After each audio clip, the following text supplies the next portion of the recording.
अब हम लोग ताजिक नीलकंठी के भावाध्याय में एकादश भाव विचार का अध्ययन करेंगे। बुध का स्वामी होकर वर्ष लग्न से दूसरे स्थान में हो, वह दूसरे के जगह पर हो और उसको शुभ ग्रह के द्वारा देखा जाता है या वह शुभ ग्रह से युक्त है तो जातक के व्यापार कर्म से लाभ प्राप्त होता है। यदि वर्ष स्वामी होकर बुध ग्रह से युक्त या समन्वित होकर दुष्ट होकर दृष्टि यानी देखते हुए मुंतहा सहित वर्ष लग्न में स्थित होता है तो पढ़ने लिखने से क्या होती है, धन की प्राप्ति होती है, धन का लाभ होता है। बुध आदि वर्ष लग्न से छठे आठवें बारहवें इन स्थानों में से किसी स्थान में हो या पाप ग्रहों से युक्त हो तो वह पुरुष नीच कर्म करने वाला होता है। यदि बुध वर्खेश होकर छठे आठवें या बारहवें स्थान में स्थित हो, पाप ग्रहों से देखा जाता है या अस्तंगत होता है तो पढ़ने लिखने से क्या होता है, कुछ भी नहीं मिलता है। यदि बृहस्पति वर्खेश होकर और पाप ग्रह से प्रीत रहता है, वर्ष लग्न में होता है तो धन की हानि होती है, राजा से डर लगता है। वर्खेश बृहस्पति यदि उच्चाधिकार आदि को प्राप्त होकर वर्ष लग्न से सातवें घर में होता है तो वाणिज्य से धन का क्या होता है, उत्तम लाभ की प्राप्ति होती है। यदि लग्नेश और लाभेश इन दोनों का परस्पर इत्साल योग होता है तो उन मनुष्य को क्या होता है, लाभ की प्राप्ति होती है, उसके द्वारा क्या होता है, लाभ होता है। अपने जनों से क्या होता है, मान सम्मान मिलता है, अपने लोगों से क्या होता है, उसे मान सम्मान मिलता है। यदि सब ग्रह बलवान होकर लाभ स्थान में होता है तो द्रव्य की प्राप्ति होती है। यदि सब ग्रह निर्बल होकर लाभ भाव में विद्यमान रहता है तो धन की प्राप्ति नहीं होती है। यदि बलवान मुंथा सहित बुध वर्ष लग्न में हो, बुध ग्रह शुभ ग्रह धन सहम में हो तो मनुष्य को गड़े हुए यानी मनुष्य को जो धन की प्राप्ति होने का कोई भी लाभ नहीं होता है, वह पूछता मेरा धन बुड़ गया है तो वह गड़े हुए धन का क्या होता है, वह धन की प्राप्ति होती है, द्रव्य का लाभ होता है। उक्त योग पर यदि पाप ग्रहों की दृष्टि हो तो गड्ढे में गड़े हुए द्रव्य का लाभ कदापि नहीं होता। क्या होता है, द्रव्य का कदापि लाभ नहीं होता है। द्वादश भाव विचार व्यय भाव विचार। यदि वर्ष लग्नेश और वर्केश ये दोनों बलवान होते हैं, बलहीन होते हैं और 12वें छठे 8वें स्थान में किसी भी जगह पर यह विद्यमान रहे, जिस राशि पर स्थित होता है उस राशि के जैसा क्या होता है, फल मिलता है, उस राशि के अनुसार ही उसे फल मिलता है।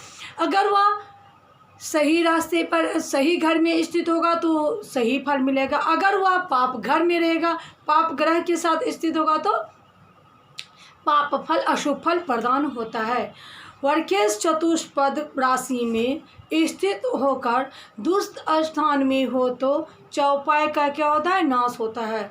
वर्खेश शुक्र छठे भाव में होता है, बल रहित पाप ग्रह से छुत दृष्टि से युक्त द्विपद राशि में स्थित हो तो सेवकों का क्या होता है, नाश होता है।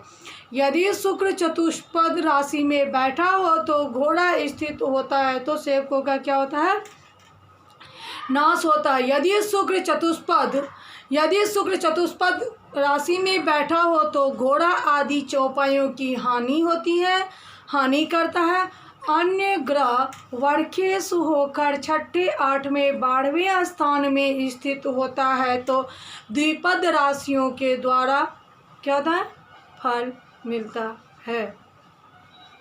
वर्ख स्वामी मंगल चंद्रमा से युक्त होता हुआ यदि वर्ष लग्न से 10वें भाव में होता है तो उसका घोड़ा आदियों का क्या करता है, नाश करता है।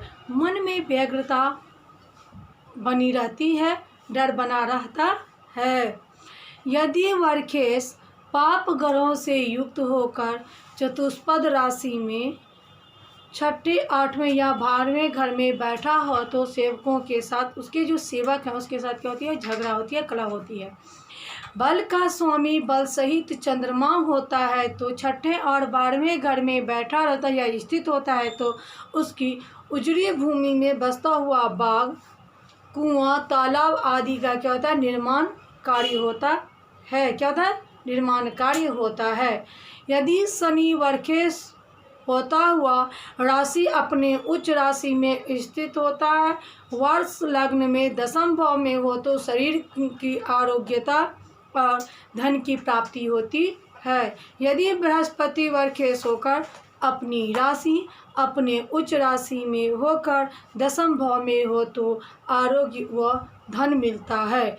यदि सूर्य वर्खेश होता हुआ अपनी राशि व अपने उच्च राशि में होकर 10वें भाव में विद्यमान होता है तो राजा से धन प्राप्त होता है।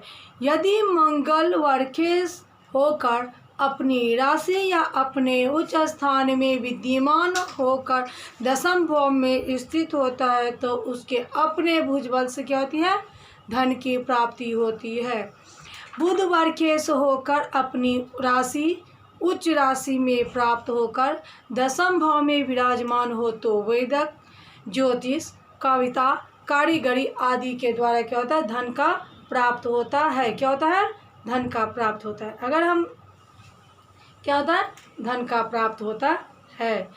यदि शनिश्चर वर्खेश हो किंतु बलहीन होकर वर्ष लग्न से 10वें भाव में विराजमान हो तो वह मनुष्य आशाहीन होकर चंचल चित्त होता है। यदि वर्ष स्वामी सूर्य और शनिश्चर जन्म और वर्क समय में चंद्रमा जिस राशि पर स्थित होता है उस राशि में बल सहित होकर बैठा हुआ वह मनुष्य सब कामों में विफल, सामर्थ्य रहित हो जाता है। क्या वो सामर्थ्य से रहित हो जाता है। यदि शनि वक्री और अस्तंगत होता है तो उक्त फल के अनुसार कहा जाता है। ऊपर में जो कहा गया उसके अनुसार होता है। यदि दशम भावेश, कर्म सामेश, ये तीनों शनि से युक्त या देखा जाता है, शनि से युक्त होता है और वह देखा जाता है तो सब कार्यों में क्या होती है, असफलता मिलती है। क्या होती है, असफलता मिलती है। वर्खेश निर्बल होकर वर्ष लग्न से 6ठे 8वें और 12वें भाव में स्थित हो, 10वें में जन्म लग और वर्ष फल में निर्बल होकर 6ठे 8वें या 12वें भागों में विद्यमान हो तो क्या होता है, कल्याण नहीं होता है। यदि अष्टम भाव का स्वामी 6ठे 8वें या 12वें स्थान में स्थित हो तो मंगल कारक नहीं होता है। क्या होता है, मंगल कारक नहीं होता है। जिस भाव में शुभ और अशुभ फल देने वाला कोई भी ग्रह होता है, यदि वही ग्रह वर्ष काल में उसी के समान होकर उसी में बैठा हो तो उस भाव के शुभ और अशुभ फल अवश्य देता है। क्या है, अवश्य देता है। जो ग्रह बलवान होकर वर्ग प्रवेश के समय बलहीन हो तो वे पूर्वार्ध में शुभ और पूर्वार्ध में क्या होते हैं, उत्तरार्ध में क्या होते हैं, अशुभ फल प्रदान करते हैं। जन्म काल में निर्बल होता है तो वर्ष काल में बल सहित, वर्ष के पूर्वार्ध में अनिष्ट और उत्तरार्ध में शुभ फल देते हैं। यदि समान बल हो तो संपूर्ण वर्ष समान फल की प्राप्ति होती है। क्या होती, समान वर्ष की फल की प्राप्ति होती है। समान वर्ष की फल की प्राप्ति होती है। अलंकार स्वरूप गणित को जानने वाला चिंतामणि दैवज्ञ क्या वे बुद्धिमान थे। क्या थे, चिंतामणि दैवज्ञ क्या थे, बहुत बुद्धिमान थे। उनके पुत्र भी परम बुद्धिमान थे जिन्होंने दुष्ट मत के नाश के लिए क्या किए, जन्म पद्धति का निर्माण किए। उसके आज्ञा के अनुरूप सज्जन विद्वानों की संतुष्टि हेतु इन 12 भावों के विचारों को उन्होंने व्यक्त किया, उनके द्वारा व्यक्त किया गया है, जिनके कारण हम लोग इन 12 भावों के विचार को हम लोगों ने समझा, ज्ञान प्राप्त किया।